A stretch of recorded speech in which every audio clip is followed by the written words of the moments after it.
وَإِذَا سَأَلَكَ عِبَادِي عَنِّي فَإِنِّي قَرِيبٌ أُجِيبُ دَعْوَةَ الدَّاعِ إِذَا دَعَانِ.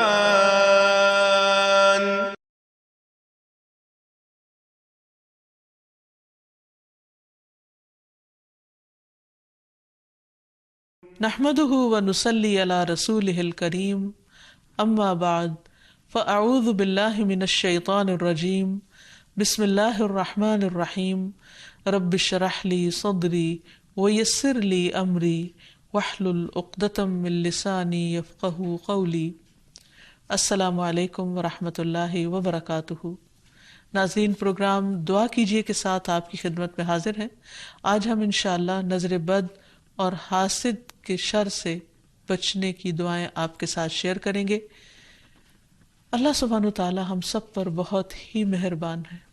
اس نے ہمیں پیدا کیا اور وہ جانتا ہے کہ ہمارے لیے کیا بہتر ہے اور کیا نہیں، اور اس کے لیے اس نے ہمارے لیے ایک بہترین دین بھیجا، اور صرف کتابی شکل میں نہیں بلکہ عملی شکل میں محمد صلی اللہ علیہ وسلم کی صورت میں، کہ انہوں نے ہر وہ چیز کر کے دکھائی، سکھائی، سمجھائی جو ہمارے لیے فائدہ مند ہے.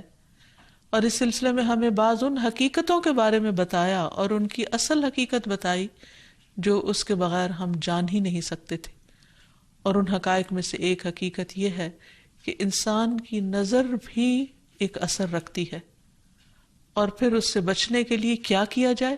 کیا کوئی من گھڑت طریقے اختیار کر لیے جائیں یا وہ جو خود نبی صلی اللہ علیہ وسلم نے سکھائے؟ کیونکہ اگر ہم وہ طریقے اختیار کریں گے جو رسول اللہ صلی اللہ علیہ وسلم نے خود اختیار کیے یا اختیار کرنے کا حکم دیا، تو اس میں ہمارے لیے بھلا ہی بھلا ہے، فائدہ ہی فائدہ ہے، کیونکہ وہ موسٹ اوتھینٹک چیزیں ہیں، موسٹ ایکوریٹ چیزیں ہیں، کیونکہ اس کا سورس وحی الہی ہے. اور باقی چیزیں انسانوں کا علم ہے، کہاں انسانوں کی عقل یا تجربات اور مشاہدات، اور کہاں اللہ رب العزت کی بھیجی ہوئی تعلیم.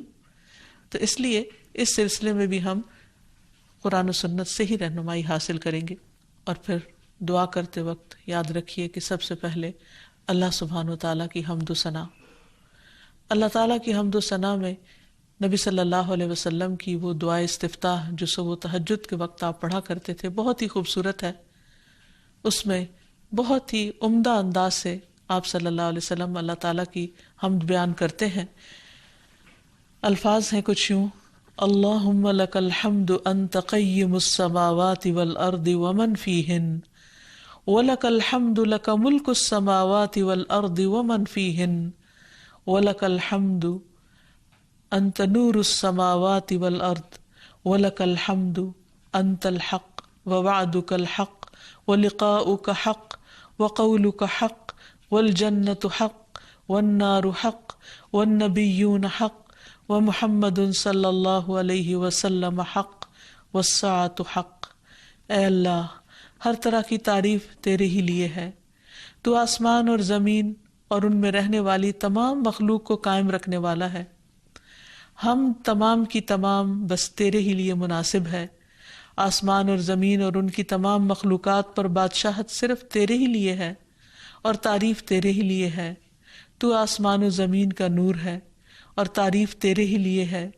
تو حق ہے، تیرا وعدہ حق ہے، تیری ملاقات حق ہے، تیرا فرمان حق ہے، جنت حق ہے، دوزخ حق ہے، انبیاء حق ہیں، محمد صلی اللہ علیہ وسلم حق ہیں، اور قیامت کا ہونا برحق ہے.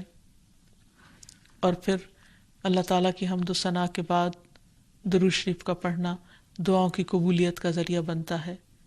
تو اس لیے جب بھی اللہ تعالیٰ کو پکاریں، اللہ تعالیٰ سے قبولیت کا یقین رکھتے ہوئے اس کو پکاریں، اور خصوصاً زندگی میں پیش آنے والی ان مشکلات کو جن کا سبب معلوم ہو، اور ان مشکلات میں بھی جن کا ہمیں سبب معلوم نہیں، ان سب کو دور کرنے کے لیے اللہ تعالیٰ کی مدد لیں. جہاں تک نظر بد کی حقیقت کا تعلق ہے تو اس کے بارے میں نبی صلی اللہ علیہ وسلم نے ہمیں بتایا ہے. آپ نے فرمایا العین حق، کہ نظر لگنا برحق ہے.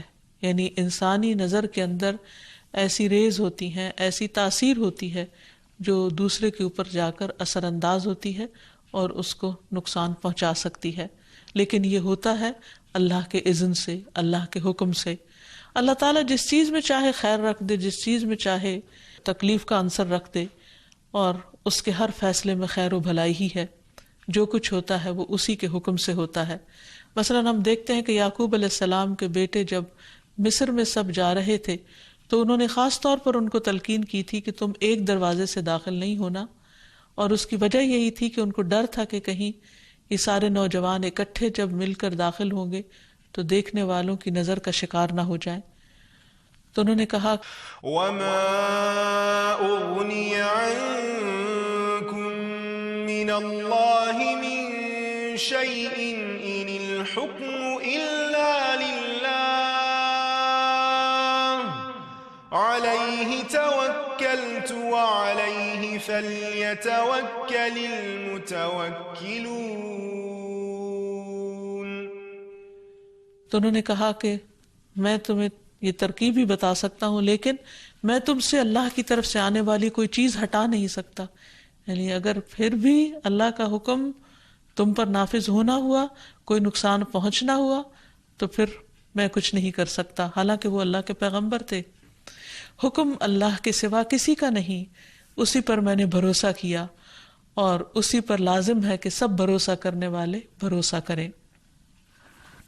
پھر اسی طرح ایک اور روایت میں جو حضرت ابو ذر سے مروی ہے، ہمیں پتہ چلتا ہے رسول اللہ صلی اللہ علیہ وسلم نے فرمایا ہے کہ بے شک نظر بد آدمی کو اللہ کے حکم سے دیوانہ کر دیتی ہے، یعنی بہت سے ذہنی امراض یا نفسیاتی امراض یا ڈپریشن کی وجہ نظر بد بھی ہو سکتی ہے۔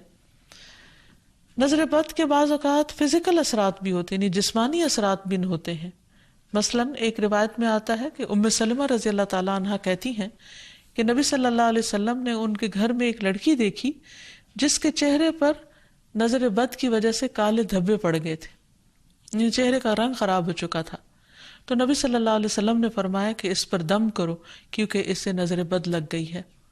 تو اس سے بھی پتہ چلتا ہے کہ نظر بد جسمانی بیماریوں یا جسمانی حالت میں تغییر کا سبب بھی ہو سکتی ہے۔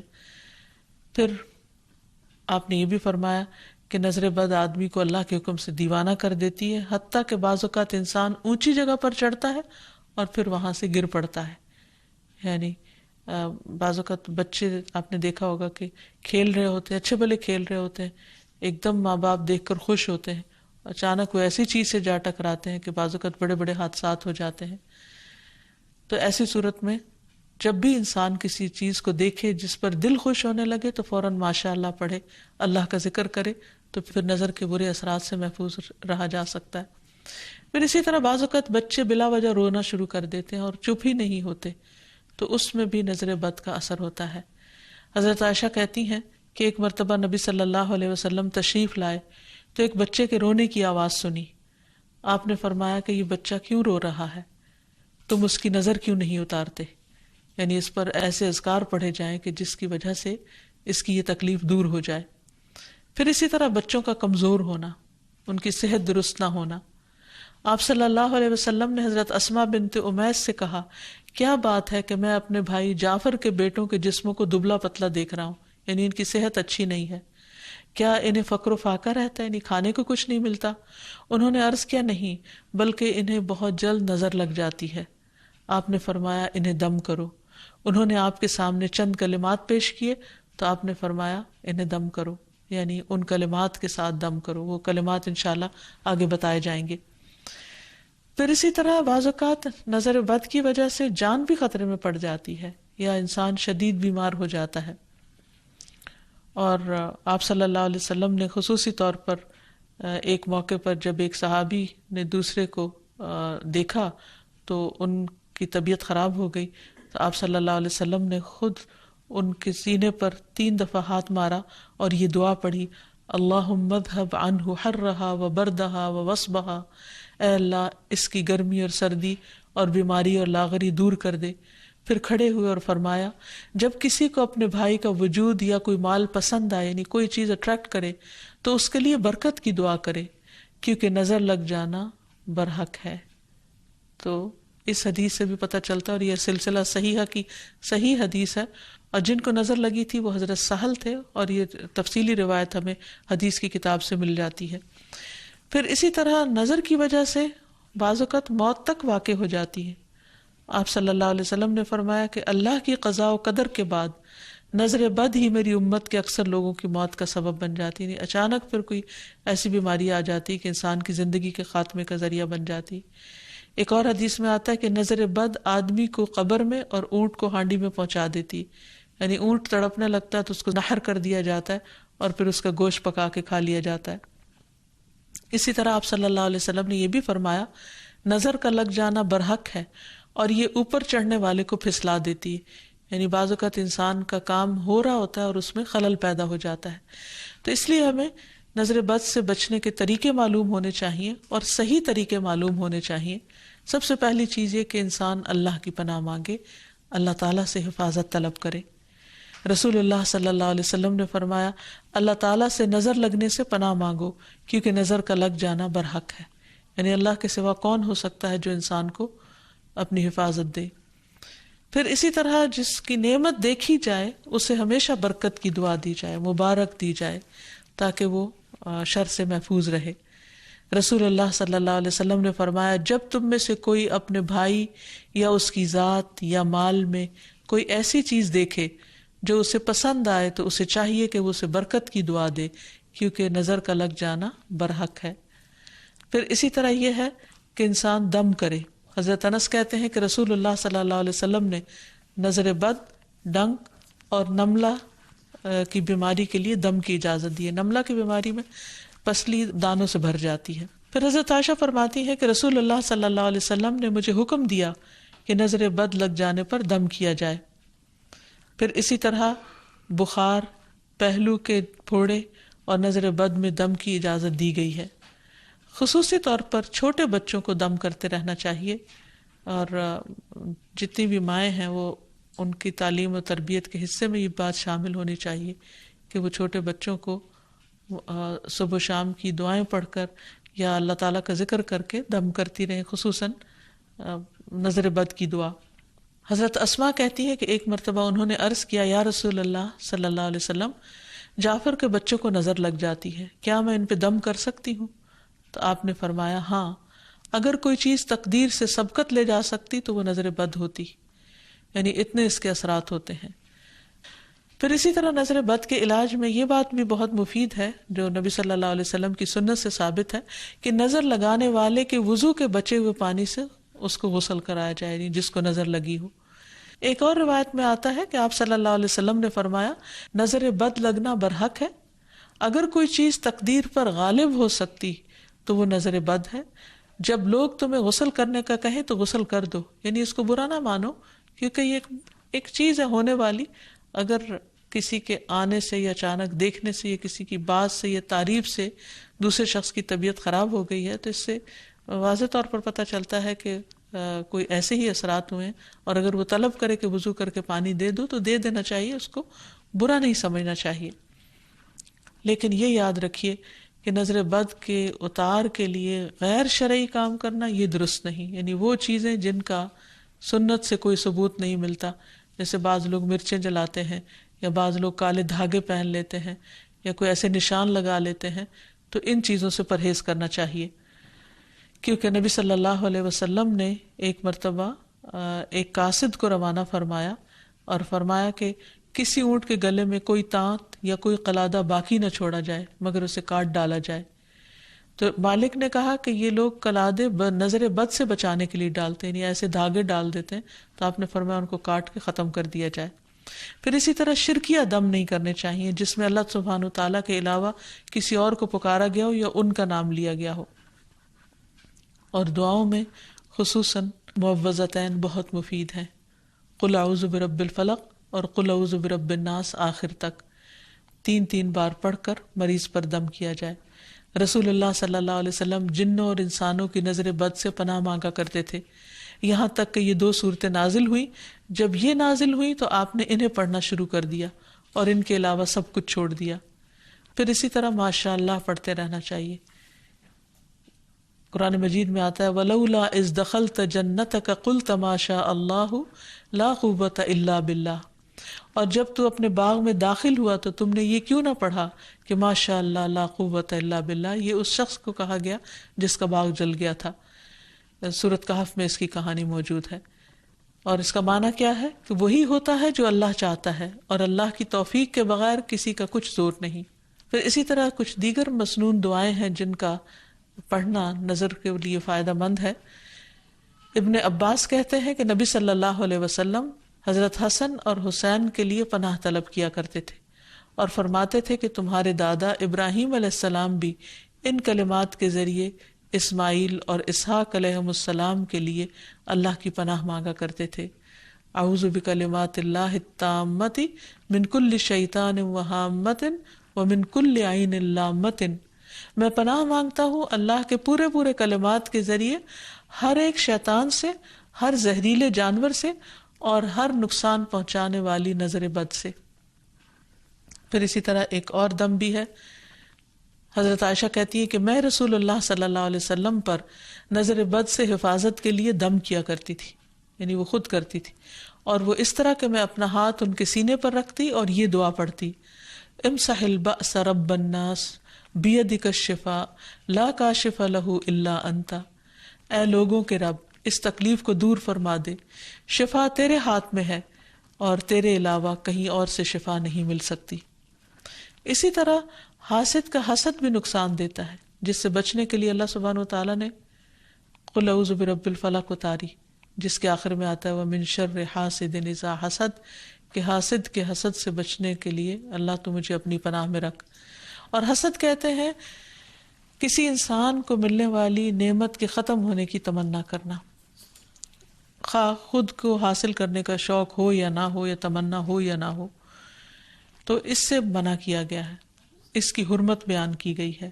نبی صلی اللہ علیہ وسلم نے فرمایا آپس میں حسد نہ کرو، آپس میں بغض نہ رکھو، قطع رحمی نہ کرو، اللہ کے بندو بھائی بھائی بن جاؤ. اور یہ ایمان کے منافی صفت ہے کہ کسی بندے کے دل میں ایمان اور حسد اکٹھے نہیں ہو سکتے. پھر یہ دین کو مونڈ دینے والی صفت ہے. پھر اسی طرح یہ ہے کہ لوگوں کی خیر خواہی اسی میں ہے کہ وہ ایک دوسرے سے حسد نہ کریں. آپ نے فرمایا لوگ اس وقت تک خیر پر رہیں گے، بھلائی ہوگی ان کی، جب تک کہ وہ حسد نہیں کریں گے. پھر اسی طرح یہ ہے کہ ایسا شخص اللہ تعالیٰ کا محبوب ہے جس کے دل میں کسی کے لیے کوئی حسد نہ ہو. عام طور پر حسد کی وجہ یہ ہوتی ہے کہ انسان اپنے آپ کو بڑا سمجھتا ہے، وہ سمجھتا ہے کہ ساری خیر اور بھلائی صرف اسی کا حق ہے، اور جب وہ دیکھتا ہے وہ کسی اور کو بھی مل رہی ہے تو اس پر پریشان ہوتا ہے اور اس سے چھیننے کی فکر کرتا ہے. اور یہ ان خرابیوں میں سے جو بہت اول دور میں پائی گئی. مثلاً ابلیس نے انسان کو سجدہ کیوں نہیں کیا؟ حسد کی بنا پر. قابیل نے حابیل کو کیوں قتل کیا؟ حسد کی بنا پر. تو اسی طرح کسی بھی انسان کے اندر جب تکبر آتا ہے، غرور آتا ہے، ابلیسی صفات آتی ہیں، تو وہ یہ سوچتا ہے کہ اس کا مقام اور مرتبہ بس اسی کو ملے، کسی اور کی طرف نہ جائے. یا کسی کو بھی اگر نعمت ملے تو وہ اس پر جالس ہو جاتا ہے. اور یہ بنیادی طور پر اس کی وجہ دنیا کی محبت کا زیادہ ہونا ہے. اس لیے ہمیں اس سے بچنے کی ضرورت ہے. اور یہ بیماری ایسے انسان کے اندر داخل ہو جاتی ہے کہ بعض اوقات انسان کو خود بھی پتہ نہیں چلتا. تو اس لیے اللہ سبحانہ وتعالیٰ سے دعا کرتے رہنا چاہیے، اور اس معاملے میں انسان کو اللہ پر بھروسہ بھی کرنا چاہیے، اور پھر اللہ تعالیٰ کی پناہ مانگنی چاہیے کہ اللہ تعالیٰ اپنی حفاظت میں رکھے. کیونکہ اللہ تعالیٰ فرماتے ہیں میرا محبوب بندہ اگر مجھ سے مانگتا ہے تو میں اسے دیتا ہوں، اور اگر وہ کسی دشمن یا شیطان سے میری پناہ مانگتا ہے تو میں اسے محفوظ رکھتا ہوں. پھر اسی طرح یہ ہے کہ حاسدوں سے نعمت کو چھپانے کی کوشش کرنا چاہیے. جب انسان کو یہ پتا ہو کہ کوئی شخص ایسا ہے جو اس کی نعمت پر خوش نہیں ہوتا تو ان کے سامنے پھر اس کا اظہار نہیں کرنا چاہیے. ابو ہریرہ کہتے ہیں کہ رسول اللہ صلی اللہ علیہ وسلم نے فرمایا تم اپنی ضرورتوں کو پورا کرنے کے لیے ان کو رازداری میں رکھ کر مدد حاصل کرو، بے شک ہر صاحب نعمت حسد کیا جاتا ہے. پھر اسی طرح یہ کہ انسان کو حسد سے بچنے کے لیے اللہ تعالیٰ سے دعا کرتے رہنا چاہیے، کیونکہ ہر ایک کی پیشانی کے بال اللہ کے ہاتھ میں ہے، اور جب اللہ نہ چاہے تو کوئی کسی کو کچھ بھی نقصان نہیں دے سکتا، کچھ بھی بگاڑ نہیں سکتا. تو اللہ تعالیٰ پر بھروسہ کرتے ہوئے خصوصی طور پر معوذتین کا ورد کرتے رہنا چاہیے. صبح و شام 3 بار پڑھنا چاہیے. نمازوں کے بعد اس کو پڑھنا چاہیے. اور پھر ایک دعا اور بھی ہے کہ جبریل علیہ السلام نبی صلی اللہ علیہ وسلم کی عیادت کے لیے ایک مرتبہ حاضر ہوئے تو آپ کانپ رہے تھے. آپ نے ان کو ان الفاظ میں دم فرمایا: بسم اللہ ارقیک من کل شیء یؤذیک من حسد حاسد وکل عین واسم اللہ یشفیک. اللہ کے نام سے میں تم پر ہر اس چیز کے شر سے بچاؤ کا دم کرتا ہوں جو تمہیں اذیت پہنچائے، ہر حاسد کے حسد سے اور ہر نظر بد سے. اللہ کے نام سے اللہ تمہیں شفا عطا فرمائے. تو اس سے یہ پتہ چلتا ہے کہ جبریل علیہ السلام نبی صلی اللہ علیہ وسلم پر دم کرتے تھے، تو ہمیں بھی مریض پر، بے چین شخص پر، اضطراب کے شکار شخص پر دم کرنا چاہیے، اور انہی الفاظ کے ساتھ، کیونکہ سب سے بہترین الفاظ وہ ہیں جو اللہ کا کلام ہے اور پھر محمد صلی اللہ علیہ وسلم کے الفاظ ہیں. اللہ تعالی ہمیں ہر طرح کے شر سے محفوظ رکھے، ہمیں بھی اور ہمارے عزیزوں کو بھی اور تمام لوگوں کو. وآخر دعوانا ان الحمد للہ رب العالمین. السلام علیکم ورحمۃ اللہ وبرکاتہ. لم أكن بدعائك رب شقيا.